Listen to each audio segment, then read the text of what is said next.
अस्सलाम वालेकुम दोस्तों, आज की जो हमारी वीडियो है इसमें हम बात करेंगे powdery mildew of Apple. Apple की जो पाउडरी मिल्ड्यू डिजीज़ है उसके बारे में बात करेंगे कि हम इसको किस तरह कंट्रोल कर सकते हैं, इसको किस तरह मैनेज कर सकते हैं और इसके सिम्टम्स क्या होते हैं और ये किस तरह इफ़ेक्ट करता है। तो वीडियो स्टार्ट करने से पहले मेरी सबसे रिक्वेस्ट है, जिन लोगों ने अभी तक मेरा चैनल सब्सक्राइब नहीं किया वो जल्दी से मेरा चैनल सब्सक्राइब कर लें, आइकन को ऑन करना मत भूलें। सबसे पहले हम बात करते हैं कि पाउडरी मिल्ड्यू डिज़ीज़ होती क्या है। एक्चुअली ये एक फंगस डिसीज़ है जो कि कॉमनली जो एप्पल ट्रीज़ हैं, जहाँ भी किसी एरिया में जहाँ पे हम एप्पल लगाते हैं वहाँ पे ये कॉमनली इफ़ेक्ट कर सकती है। ठीक है, इसका जो काइल ऑर्गेनिज़म या जिस एजेंट की वजह से ये इन्फेक्ट करता है उसका नाम है सूडोस्पोरा ल्यूसीट्रेकिया। ठीक है, ये एक कॉमन सी स्पीशीज़ है, जहाँ भी एप्पल ग्रो किया होगा वहाँ पे ये इन्फेक्ट करती है। दिस डिज़ीज़ जो है ना, अगर इस डिज़ीज़ की बात करें तो अगर हम इसको प्रॉपर्ली मैनेज नहीं करेंगे तो इसकी वजह से जो एप्पल की ग्रोथ है और उसकी जो यील्ड है या क्वालिटी है उस पर इफ़ेक्ट होगा। तो सबसे पहले हम बात करते हैं इसके सिम्टम्स की, अगर कि ये लीव्स के ऊपर इसके सिम्टम्स किस तरह के होते हैं और फ्रूट और ट्विग्स वगैरह भी इसके किस तरह के होते हैं। जैसे कि आप देख सकते हैं कि इस पिक्चर में आप देख सकते हैं इसको जूम करके कि जो लीफ है उसके जो लोअर साइड है उसके ऊपर आपको वाइटिश सी ग्रोथ नज़र आ रही है। तो ये क्या है, ये पाउडरी मिल्ड्यू है। ठीक है, जो लीफ है उसकी जो लोअर साइड है उसके ऊपर आपको जब भी वाइटिश सी ग्रोथ नज़र आएगी तो वो क्या होगी, पाउडरी मिल्ड्यू की निशानी होगी। तो सबसे पहले वो कहता है कि वाइट पाउडरी ग्रोथ आती है, जो लीफ है उसके ऊपर वाइट से पाउडरी आ जाते हैं जिसकी वजह से लीव डिस्टॉर्शन हो जाती है। लीफ डिस्टॉर्शन होती है, जैसे ही इसका ग्रीनिंग ख़त्म होना है आहिस्ता आहिस्ता इसका जो है वो येलोइंग होना शुरू हो जाती है।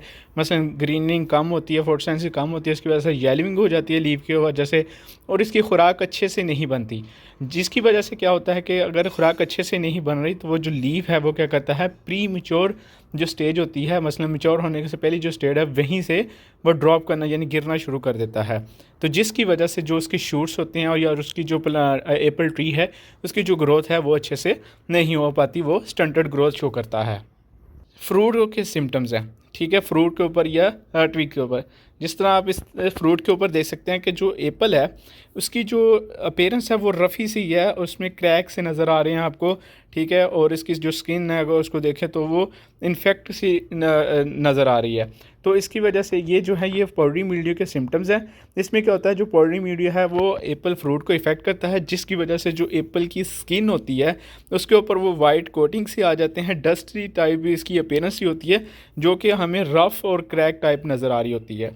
ठीक है, इन सम केसेस क्या होता है कि ये जो फ्रूट है वो इतना इफ़ेक्ट हो जाता है कि जिसकी वजह से ये डी फॉर्म हो जाता है, मतलब इसकी शक्ल चेंज हो जाती है और स्मॉलर देन अ यूजुअल। तो इसका जो साइज़ होता है वो जो नॉर्मल साइज़ होता है उससे कम होता है। और उसके बाद हम बात करते हैं इसके ट्विग्स और बर्ड्स की वगैरह, तो ये उसके ऊपर भी इफ़ेक्ट करता है। जो न्यूली ट्विग्स होते हैं या इसकी जो बर्ड्स वगैरह होती हैं उनके ऊपर क्या होती है, ये वाइटिश ग्रोथ आती है जिसकी वजह से इसकी जो डिस्टॉर्शन होती है और जो ग्रोथ है वो स्टंट रह जाती है। इसके बाद हम बात करते हैं इसके डिसीज़ साइकिल की, कि जो एप्पल है वो किस तरह इसको इफ़ेक्ट करता है। जिस तरह आप इस डायग्राम में देख सकते हैं कि इसमें एक डोरमेंट सीज़न होता है, ठीक है, जिसमें वो ओवर विंटर कर रहा होता है। उसके बाद उसको फेवरेबल टेम्परेचर मिलता है जिसकी वजह से वो ट्विग और में या लीव्स वगैरह में वो अपने आप को इनोकुलेट करता है, वहाँ पे प्राइमरी इन्फेक्शन क्रिएट करके फिर उसके बाद जिस तरह आप देख सकते हैं वो स्प्रेड होता है हेयर की वजह से, वो स्किन इन्फेक्शन काज करता है।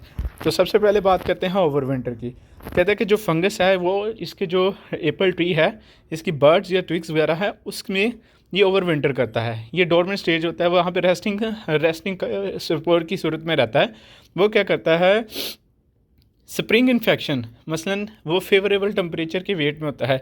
जैसे ही कोई स्प्रिंग इन्फेक्शन आता है, जैसे मसलन टेम्परेचर राइज़ हो जाता है, उसका फेवरेबल टेम्परेचर मिल जाता है, तो उसकी वजह से क्या होता है, जो फंगस है वो एक्टिव हो जाती है और वो अपने स्ट्रक्चर्स बनाना शुरू कर देते हैं, फ्रूटिंग बॉडीज़ लाइक जिसको हम एस्कोस्पोर्स एस्कोकार्प कहते हैं। ठीक है, ये एस्कोकार्प्स अपनी फ्रूटिंग बॉडीज़ बनाते हैं और जैसे ये ब्रस्ट करती हैं तो इसके अंदर से स्पोर्स निकलते हैं जिसको हम एस्कोस्पोर्स कहते हैं।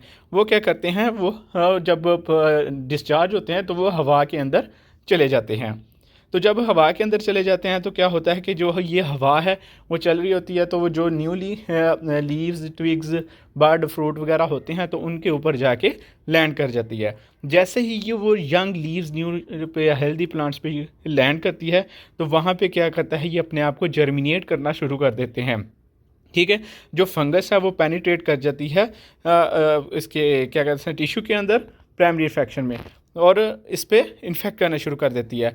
वहाँ पे रह के जब ये पेनिट्रेट कर जाती है उसके बाद ये जो स्कैंडी इन्फेक्शन शुरू हो जाता है, जो कोनिडिया है वो रिलीज़ होते हैं और हवा की मदद से जो न्यू प्लांट सरफेस होती हैं वो उनके ऊपर जाती है और वहाँ पे अपना इन्फेक्शन काज कर देती है। इस तरह इसका जो लाइफ साइकिल है वो चलता रहता है और ये अपना इन्फेक्शन क्रिएट करती रहती है। तो इसके बाद हम लास्ट में हम बात करते हैं कि ये जो इन्फेक्शन है, ठीक है, इसको जो एप्पल डिजीज़ है इसको हम किस तरह कंट्रोल कर सकते हैं। इसके लिए काफ़ी वे हैं कि हम इसको क्या कर सकते हैं। सबसे पहले हम कल्चरल प्रैक्टिसेस में फॉर एग्जांपल हमने जो वैरायटी यूज़ करनी है वो रेजिस्टेंस होनी चाहिए। हमने जो इसका डिफरेंस रखना है, प्लांट टू प्लांट डिस्टेंस रखना है, वो भी एक प्रॉपर होना चाहिए ताकि उसमें से हवा गुजर सके और सनलाइट पेनिट्रेट कर सके। तो ये क्या है, ये डिज़ीज़ के रिस्क को कम कर देती है।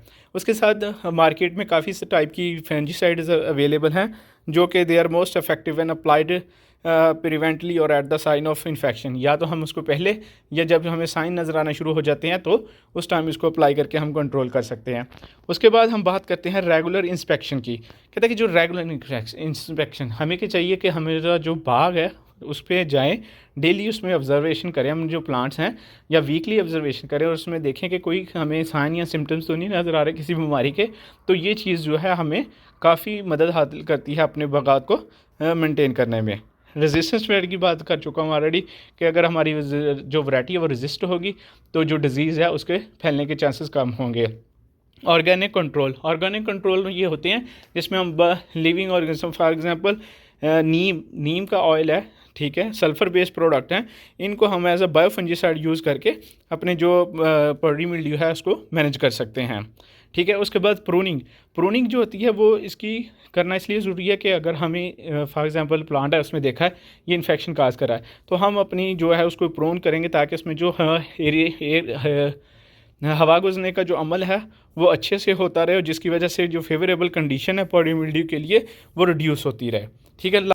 तो सबसे लास्ट में हम बात करते हैं पोस्ट हार्वेस्ट क्लीनिंग की। इसमें क्या होगा कि जो हमारे फ्रूट लीव्स या ट्विग्स वगैरह हैं हमने क्या करना है उसको फील्ड में से रिमूव करना है और उसको डिस्ट्रॉय कर देना है। इससे क्या होगा कि जो हमारी नेक्स्ट जनरेशन होगी, जब जो नेक्स्ट जनरेशन आएगी उसमें ये इन्फेक्शन नहीं जाएगा। अगर हम ऐसा नहीं करते तो इसमें ये ज़्यादा चांस है कि जब नेक्स्ट जनरेशन आएगी हमारे एप्पल की वो ग्रो कराएंगे तो उसमें जो है ऑलरेडी डिजीज़ अवेलेबल होगी। अगर आप लोगों को ये लेक्चर पसंद आया तो इसको लाइक और शेयर करना मत भूलिए। शुक्रिया।